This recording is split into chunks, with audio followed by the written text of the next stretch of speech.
जय जय जय जय शाश्वतम् आदिनाद ब्रह्म ओंकार शाश्वतम्। मांगी नाव न केवट आया, नाव मांगी और केवट नहीं आया। कहे तुम्हार मर्म मैं जाना, कहता है प्रभु मैं आपके मर्म को जानता हूं। दोनों मर्म, श्रुत शिला भई नारी सुहाई, पाहन तेन काठ कठिनाई। पत्थर को तो चरण झुला दिया आपने तो नारी बन गई, और मेरी काठ की नाव है और इसमें तो आसानी से बन जाएगी। एक पत्नी संभालना मुश्किल है, दो हो जाएगी, और ये तो मेरे कमाई रोजी रोटी है, और यही अगर महिला बन गई तो मैं कैसे जीऊंगा, किससे कमाऊंगा प्रभु? कि जादूगर तेरे पांव मुझे डर लागे, कैसे बिठाऊं अपने नाव पे।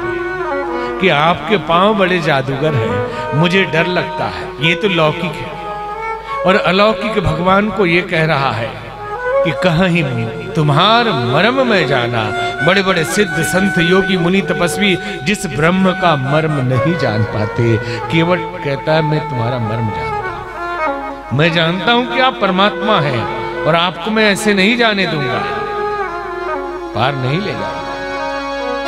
आप इस रहस्य को समझिए। केवट एक भक्त है और राम राज का पहला नागरिक है। तो रामराज कहां से आ गया? अभी तो इनको वनवास हुआ है, राम जी को गद्दी मिली नहीं, रामराज आया कहां से?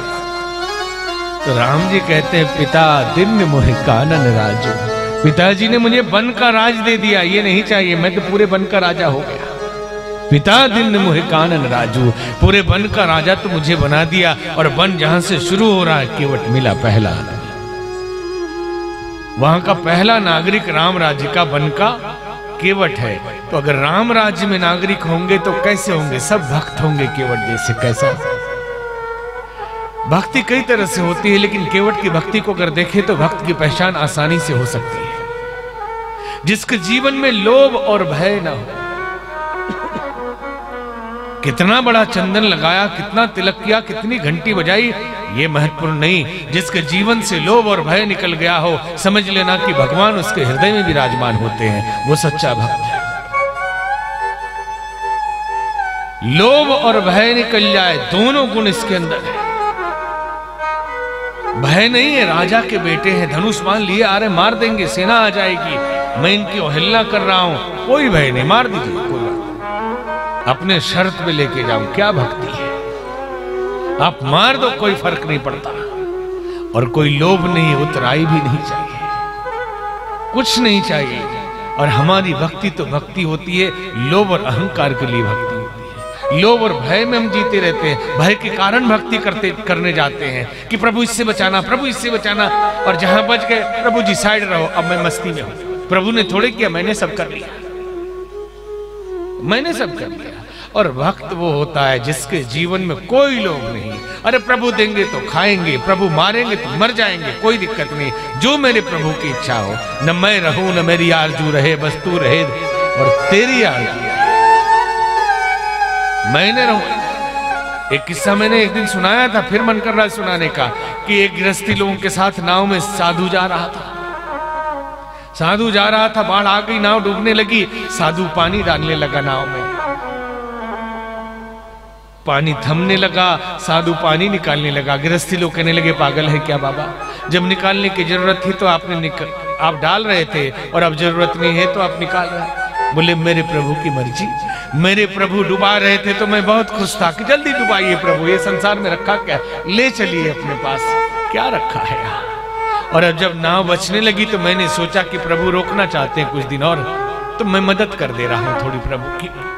तो जो प्रभु मैं जीवन जिए, प्रभु के भरोसे, अरे दुख मिले सुख मिले, जो दिया हुआ है भगवान का नासवान संसार है, मृत्यु लोक है, इसमें क्या स्थायी है जो मिल जाएगा और क्या छूट जाएगा। तो भक्त वही है जिसके जीवन से लोभ निकल गया, एक मुट्ठी अनाज खा के जीना है, प्रभु की भक्ति करनी है, तो फिर लोभ किस बात का। और जब भगवान ही मेरे साथ है तो डरना किससे कि कौन आप पे मुकदमा कर देगा, कौन आपसे लड़ाई लड़ लेगा, और कौन आप पर गोली चला देगा। और प्रभु की इच्छा हो तो कहीं गोली चला दे, कोई क्या दिक्कत है, वो चाह रहे हैं तो चलाओ, मारो भाई, ले जाओ, यहां से तो चलना ही है। तो भगवान का भक्त कभी किसी से डरता नहीं और न लोभ करता है। तो ये केवट के जीवन में आप देखेंगे कि न लोभ है न भय। अगर लोभ होता तो बोलता कि पहले महाराज से कुछ बोलिए, उत्तराई के लिए मंगवा लीजिए, खाली हाथ हैं आप लोग, हम पार करने वाले नहीं हैं। और डर होता तो कहता कि बाप रे धनुष तीर मार देंगे कहीं, इसलिए इनको ले ही जाना चाहिए। कोई डर नहीं, शांत भाव से मांगी नाव न केवट आना, कहि तुम्हार मर्म मैं जाना, छुअत सिला भई नारी सुहाई, पाहन तेन काठ कठिनाई। अगर आपको पार जाना है, समझ लीजिए सच में, नहीं तो पैदल चले जाइए आप लोग, थोड़ा सा पानी है, नजदीक पानी वाला हम जगह बता देंगे, आप पैदल चले जाइए। अगर सचमुच पार जाना है तो जो मैं कहता हूं वो करिए।